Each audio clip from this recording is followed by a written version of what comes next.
Thank you for joining us today on the Faith-Based Security Network. My name is Matt Stedham, and joining me today is President and founder of the Faith-Based Security Network, Mr. Carl Chinn. Carl, thanks for joining us again. Well, thank you for having me. I appreciate it. Today we are talking about the upcoming March 28th, 2026 event that the Faith-Based Security Network is hosting in Grand Rapids, Michigan. Carl, tell us just a little bit about that event that's coming up. Yeah, well, I'm so looking forward to being back in Grand Rapids. I first went to Grand Rapids, I believe, in 2008 or 9. It's a long time ago, and had a great event there. Then I was back again in about 2014, I think it was, both times at the same church. And this time it's going to be at a new church, and I'm reaching out to the old one too to get them to send some folks by. But this time we're going to be at the Calvary Church on 707 East Beltline Avenue, Northeast in Grand Rapids. And so I know several people from that area. I know several of the speakers at that event. It seems like there's Mhm. a really good, really tight knit network of church security operators in that area. So There for were so for anybody who's maybe in that region but not in Grand Rapids or in that part of Michigan, can you tell us just a little bit about what kind of activities this live event will have, and kind of what could they learn by attending this? Well, it's going to be a one-day event. Uh, we'll start with a couple of speakers speaking what we call plenary speakers. So they're speaking to the whole group in the morning. And as you alluded to, these are all speakers with tons of experience. We've got Stephen Bucci is going to be there, and John Riley, and Mike Simmons, Shanna Honeycutt, myself. We've got some local law enforcement that's really looking forward to supporting this event, and some of the local security directors. We're going to have some good heavy hitters there, but in the late morning we go to breakouts where you can choose which course you want to go to.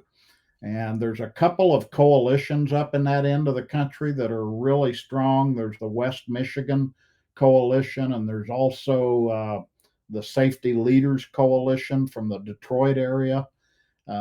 Just some really dynamic coalitions of church security operators up in that area of Michigan.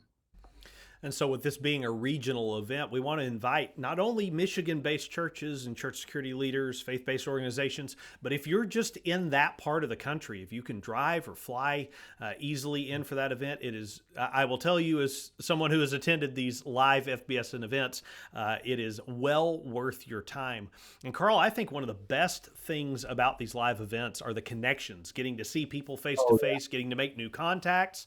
And if nothing else, just brainstorming and collaborating together a little bit. That's right. That's right. We always get so many comments back from folks who were just appreciative of the being able to meet new people, and the connectivity and the networking and the getting involved with different ones. It's a huge part of these physical events that we do. So, real quick, what would be the ideal person to attend this? Is this open to just anybody in the public? Is this only open to people who are in law enforcement? If somebody's finding this video and finding the Faith-Based Security Network for the first time, what kind of person is going to benefit from coming to this event? Very good question, Matt. Here's the main people who will benefit from this. It's anybody who is currently involved in a faith-based organization's security operations. That's number one. So if you're a church, a soup kitchen, a school, but you're faith-based, and you've been running a security program, or maybe even not. Maybe you're just looking at the possibility of doing a security program. Been a lot of high profile security incidents up in that part of the country in just the last 6 months. And so it's come up on a lot of people's radar that where it didn't used to be. So if you're actually doing security in one of those groups, we invite you to come.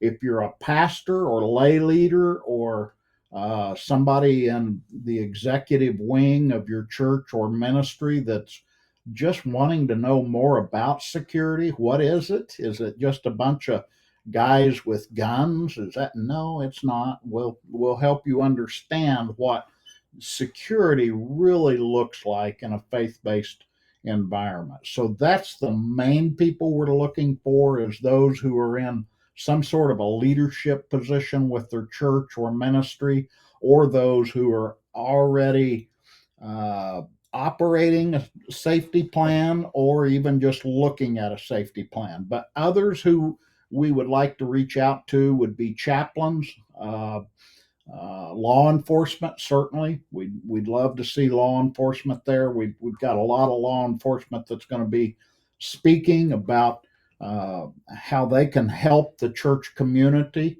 and we're also going to have some case studies.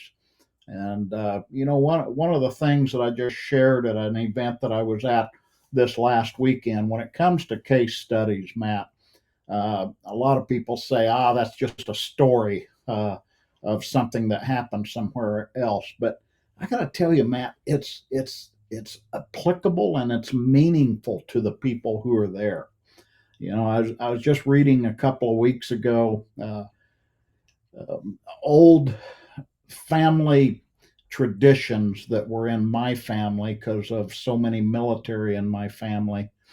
We thought often of Judges the second chapter. If you look at Judges the second chapter, it basically says that Joshua was buried. He was 110 years old and he died, and he was buried in the land of his inheritance. And then there's a scripture in there says, but then came a generation who did not know about the works of the Lord. That's what we want to avoid.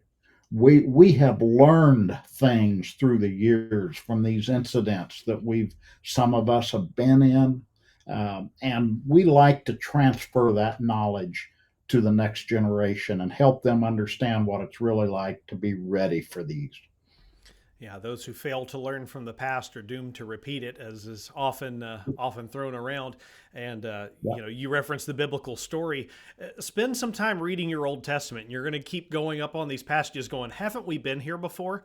Yes, you have, and they Yeah. didn't learn their lesson. So, us as faith-based operators, we ought to learn from the past. We ought to learn what's happening and learn about the trends. I know that Shayna does a fantastic job of keeping track of the trends. What are we seeing happen?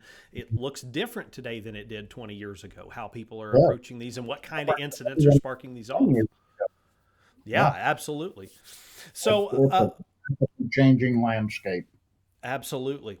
So if you're interested in coming to this event in Grand Rapids, Michigan on March 28th, 2026, you can visit our website, fbsnamerica.com/events, to see information on the speakers, on the sessions, travel information about this Michigan event, as well as any other events that we have coming up, including our national event that's going to be happening in Louisville, Kentucky. I'm excited about that one and looking forward to that.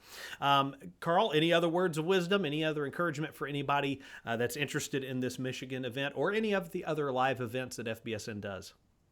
We'll just talk about Michigan. I'm looking so forward to being there, and it's going to be a great event. And uh, like you started this off with, if nothing else, the connectivity and the networking is so strong. I mean that we I was first there in 2008 or 2009, and it just started a network of churches connecting with each other, and that's what we love. And we're just continuing to build on that network.